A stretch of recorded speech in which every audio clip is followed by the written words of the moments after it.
Well, hello there, everybody. Ma Terry here, and I thought I'd finish up my little series. A lot of people send me email, and they are in an abusive, violent relationship, and they need to know how to escape. Well, my advice is go to professionals. I am not a professional. I am a survivor.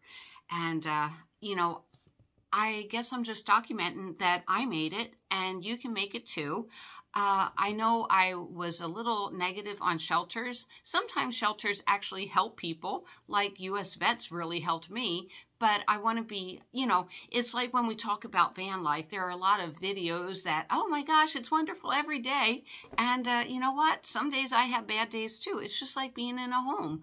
So try contacting a shelter. Or a lot of shelters, they also have therapists. They offer free therapy.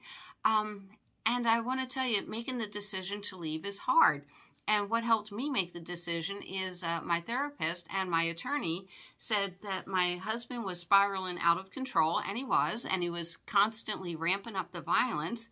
And, they're like, you're going to be dead pretty soon. You know that? And it's like, sort of like when Swanky said, wake the hell up. It's like, yeah, I realized that I was going to be dead pretty soon. But it took me a while, before the violence got really bad. I had a little art studio, those little plastic sheds. And in my art studio for 2 years, I made a sign that said, Dr. Jekyll is Mr. Hyde. Now, the story is Mr. Hyde drinks a magic potion and he turns into someone evil. But I had to wake up to the point that he really was an evil person. And the few times that he was pleasant, that was a mask he was wearing. It took me forever to see that. He really was a pit of anger at the time, and a lot of things went wrong in his life. A lot of bad tragedies happened all at once, but still, there's no reason to take it out on the person you love. I didn't kill your mom. I didn't do that. I didn't burn your business down. I didn't do any of these things, and I certainly didn't want my son to leave us and go to college. But, I handled my stress differently, and he handled his stress differently. Anyhow, you need and deserve to be treated with respect. And if somebody doesn't respect you, and if they're emotionally abusive, it's just as bad being emotionally abusive as it is physically abusive. Now, I know physically abusive, they can kill you, but me, you can see I'm healthy. I'm about 130 pounds, under 130 pounds. I'm 5'8". I left my husband when I was under 100 pounds. In fact, I was a bag of bones. It had emotionally drained me. I had no emotion. So don't get to that point. Now then, I'm going to tell you the story about one of my friends and how she escaped. Okay, she had a tragedy in her life. Her daughter died. And, her husband got violent.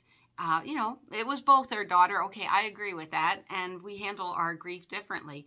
And how she started escaping was she packed up her car and said, honey, I'm just going camping. And, you're so enmeshed. But doing little things like going camping, slowly you start enmeshing, and he has less and less power over you. Me, it's like there's two ways to do a Band-Aid. I ripped mine off, I just ran to the shelter as quickly as possible. But some people, over time, they can unmesh what they've enmeshed. All right. And let's talk about the psychology of it. Okay, I left with the clothes on my back, and I was homeless. Big deal. Clothes are worthless. And if you want to think of it, once you're finished with this ordeal of going through all these changes, you get to go wardrobe shopping. Isn't that exciting? Stuff is just stuff. Our possessions are just possessions, and it's bad when they possess us. Yes, we might have spent a lifetime accumulating things, but we also accumulated something else that we don't want or need anymore. We don't need the physical violence. We don't need the cruelty. So, don't be afraid to restart your new life. I rebuilt after 50.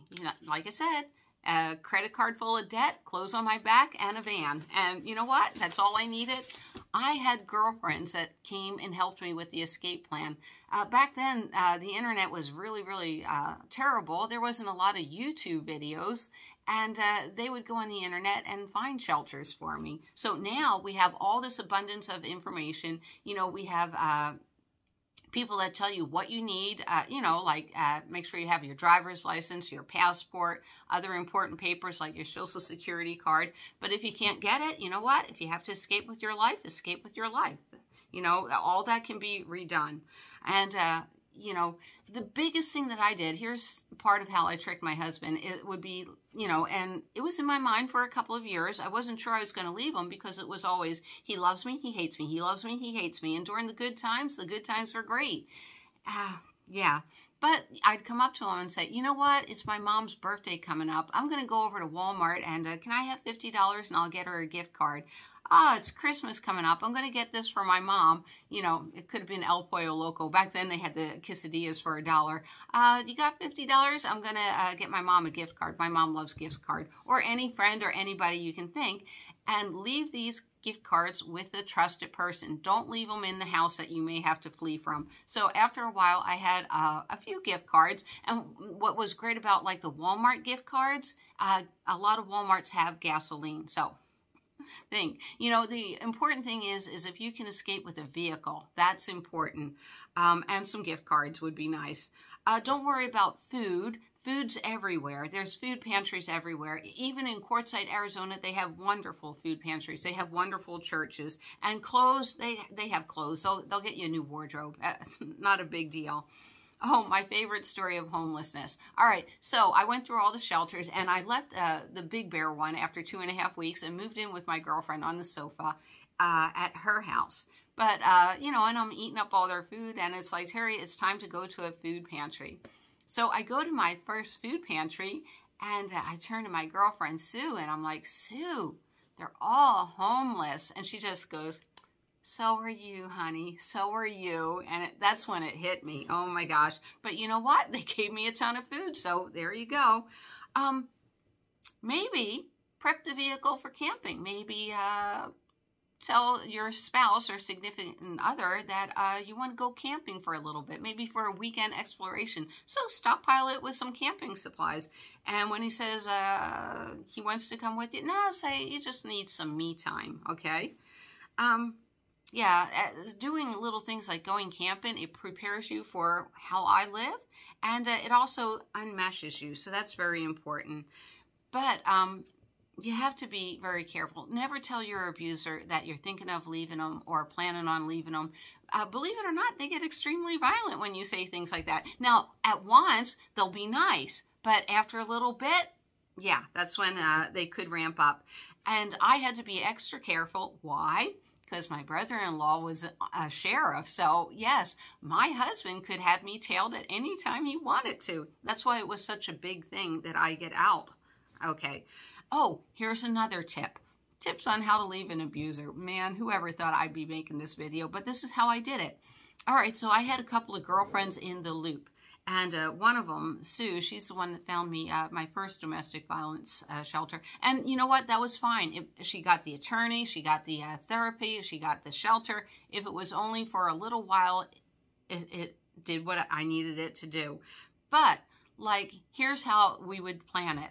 I'd say, honey, I'm going to go out to lunch with my girlfriend and maybe we'll hit the art association. So I could be gone for a few hours. You know, so I told him we were going to lunch in the art association. But he didn't understand. Lunch was, she would take me to the attorney, and I'd have lunch with the attorney, and we'd go over how to do the divorce. Or lunch would be with the therapist that I would need to talk to. You know, those were our lunch dates. But she knew to keep quiet. Yeah. The other one, she had a wedding coming up, so I could always escape. Oh, I'm going to help her do the wedding. You know, no, I wasn't helping doing the wedding. I was doing other things. But your friends have to be alerted that they know that you're not really there. So so they could have an instant excuse. Like I said, if he showed up and said, hey, where's Terry? Why isn't she helping you with the wedding stuff?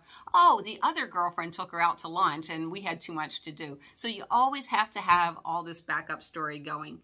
And, all right, in the final thing, okay, it was the saddest thing I ever had to do, leave my husband, but it was the most important thing I ever had to do. And you know what? I hope you keep watching my videos. I hope I talk you all through this stuff.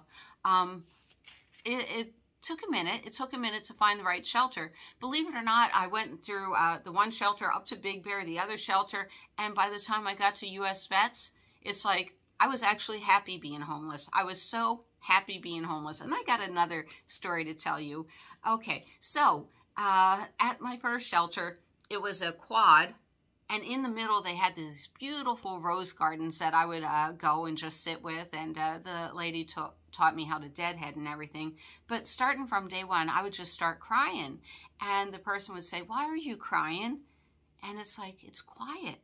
I didn't know what quiet is, because he would, you know, it was never either that or it's just talking constantly. I forget what they called it when it flows from one thing to another.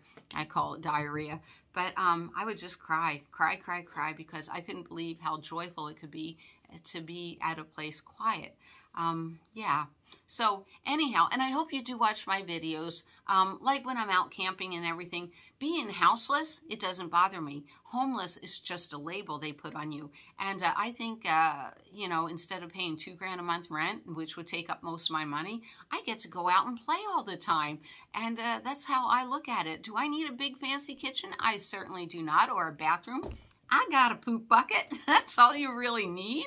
You know, it's just this world tells us we need all this stuff, and no, we don't. What we need is our sanity, and I think I'm going to end with that. Yeah, we don't need what I had before. We definitely don't need it. All right. Thank you so much for watching, and I hope to see you down the road. Bye. And do it safely. Do it safely, okay? Bye-bye.